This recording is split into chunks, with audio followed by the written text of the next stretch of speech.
আর নজর রাখবো এই মুহূর্তে সবচেয়ে বড় ব্রেকিং নিউজে, কারণ সন্দীপ ঘোষ তার বেশ কিছু বাড়ি এবং ফ্ল্যাটের আমরা হদিশ পেয়েছি শুভজিৎ, এবং এই মুহূর্তে সন্দীপ ঘোষের পৈতৃক বাড়িতে ইডির হানা।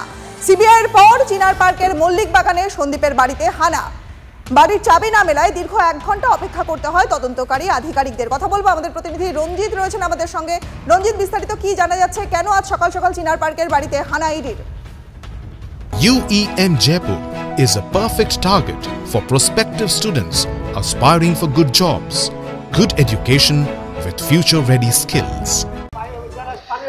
দেখো, আক্তার আলী করা অভিযোগের ভিত্তিতে কিন্তু ইডির তদন্তকারী আধিকারিকরা সাত সকালবেলা কিন্তু তেরেপুরে শহরের বিভিন্ন জায়গায় হানা দিয়েছে। সেই মতো সন্দীপ ঘোষের এই নপাড়ায় এই বাড়িতে কিন্তু ইডির তদন্তকারী আধিকারিকেরা এসছেন এবং সকাল থেকে বেশ কিছু সময় তাদেরকে অপেক্ষা করতে হয় বাইরে, এবং তার কারণ হচ্ছে বাড়ির চাবি না থাকায় পরবর্তী সময় কিন্তু 45 থেকে 1 ঘন্টা অপেক্ষা করতে হয়। পরবর্তী সময় কিন্তু কেয়ারটেকার এসে সেই চাবি খুলে দেয়, এবং খোলার পরে দুটি গেটের ওই কেয়ারটেকার সামনেই দাঁড়িয়ে দুটি গেটের চাবি থাকলেও কিন্তু ভেতরের ঘরের কিন্তু চাবি এখনো অমিল, এবং সেক্ষেত্রে সন্দীপ ঘোষের কিন্তু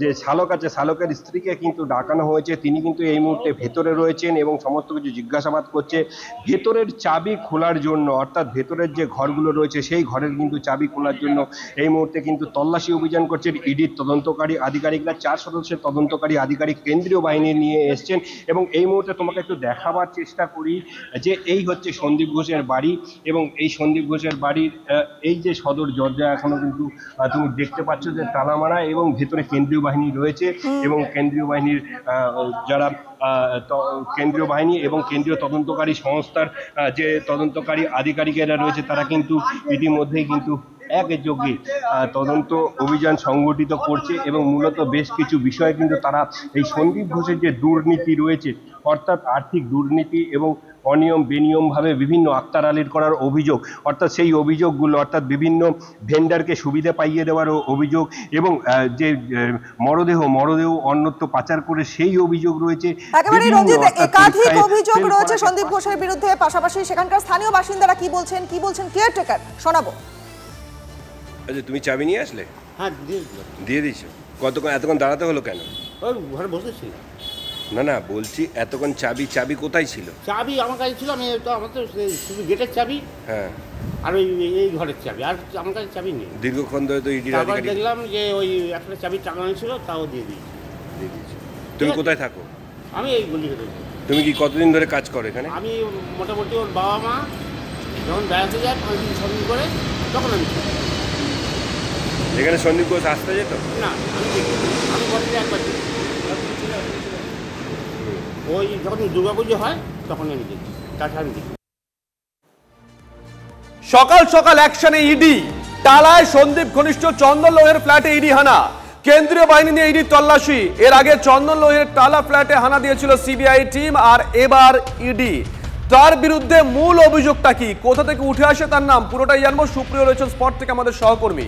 সুপ্রিয়। শুভজিৎ, তোমাকে প্রথমেই যেটা বলবো যে সকাল 6টা নাগাদ একেবারে কেন্দ্রীয় বাহিনীর জওয়ানদের সঙ্গে নিয়ে সিজিও কমপ্লেক্সের ইডির দপ্তর থেকে বেরোনোর পর ইডির একটি টিম তারা কিন্তু এই যে টালা ব্রিজ সংলগ্ন এই যে আবাসন দেখতে পাচ্ছ, এই আবাসনে পৌঁছে যান। আর এই আবাসনেরই একটি ফ্ল্যাট রয়েছে চন্দন লৌহ, সন্দীপ ঘোষ ঘনিষ্ঠ, এবং তার স্ত্রী ক্ষমা লৌহের নামে আরজিকর মেডিকেল কলেজ ও হাসপাতালে একটি ফুড স্টল রয়েছে, এবং প্রাক্তন deputy super RG Kar medical college ও হাসপাতালের আক্তার আলী, তিনি যে আরজিকর মেডিকেল কলেজ ও হাসপাতালের বিভিন্ন দুর্নীতির অভিযোগ করেছিলেন, তার মধ্যে অন্যতম একটি অভিযোগ হচ্ছে টেন্ডার দুর্নীতি।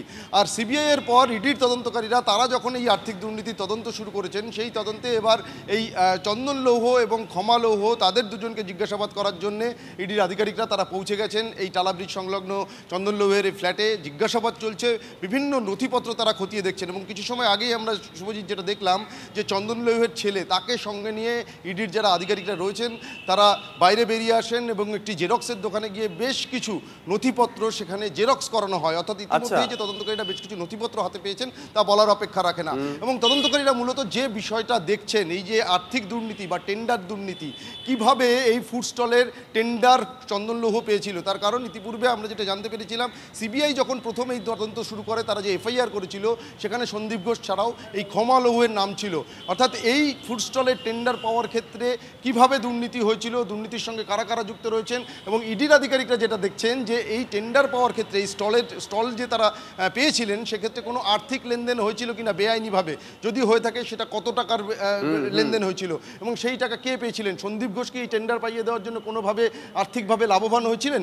শুধুমাত্র কি এই একটি স্টল, নাকি আরজিকর মেডিকেল কলেজ ও হাসপাতালের যে বিভিন্ন দুর্নীতির অভিযোগ ইতিমধ্যেই সামনে উঠে এসছে আর্থিক দুর্নীতির, সেই সমস্ত দুর্নীতির সঙ্গে কোনোভাবে এই চন্দন লৌহ বা ক্ষমা লৌহ তাদের অন্যরকম কোনো যোগসাজশ রয়েছে কিনা সেগুলোও কিন্তু দেখছেন। এবং এই চন্দন লৌহ বা ক্ষমা লৌহ তাদের কোথায় কত প্রপার্টি রয়েছে, ব্যাংক ব্যালেন্স রয়েছে, ব্যাংক লেনদেন সংক্রান্ত নথিপত্র, সেই সমস্ত কিছু কিন্তু ইতিমধ্যেই যাচাই করার কাজ তদন্তকারীরা চালাচ্ছেন।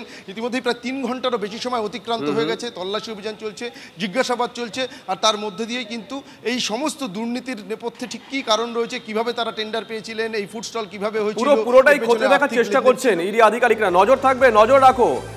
আমরা একটা ছবি দেখাই, একই সঙ্গে 3টে জায়গায় সকাল থেকেই তল্লাশি চালাচ্ছেন ইডি আধিকারিকরা। আমরা দেখিয়েছিলাম সন্দীপের পৈতৃক বাড়ি চিনার পার্কে, সেখানে পৌঁছে গেছেন ইডি আধিকারিকরা। একটা দীর্ঘ সময় রনিপাস সেখানে ইডি আধিকারিকদের দাঁড়িয়ে থাকতে হয়, যেমন সিবিআই আধিকারিকদের আমরা দেখেছিলাম বেলেঘাটের বাড়ির সামনে দাঁড়িয়েছিলেন, পরে কেয়ারটেকার আসেন, চাবি দেন, এই মুহূর্তে বাড়ির ভেতরে পৌঁছে গেছেন ইডি আধিকারিকরা। চন্দন লৌহর ফ্ল্যাট, যেখান থেকে সুপ্রিয় একটু আগে লাইভ দিচ্ছিল, চন্দন লৌহর ফ্ল্যাটেও পৌঁছে গেছেন ইডি আধিকারিকরা। এর আগে তার বাড়িতেও পৌঁছে গেছিলেন, সেই ফ্ল্যাটে পৌঁছে গেছিলেন সিবিআই আধিকারিকরা। অন্যদিকে অকটেন মেডিকেল, কালিন্দিতে অকটেন মেডিকেলের অফিসও ইডি হানা। সূত্রের খবর, সার্জিক্যাল মেশিন সাপ্লাই কাজ করে এই সংস্থা। আরজিকর হাসপাতালের তরফে এই কোম্পানি থেকে বেশ কিছু মেডিকেল সরঞ্জাম কিনেছিল, যার দাম বাজার দর থেকে বেশি বলেই অভিযোগ। সকাল থেকে আমরা দেখছি ইডির এই কার্পেট বম্বিং।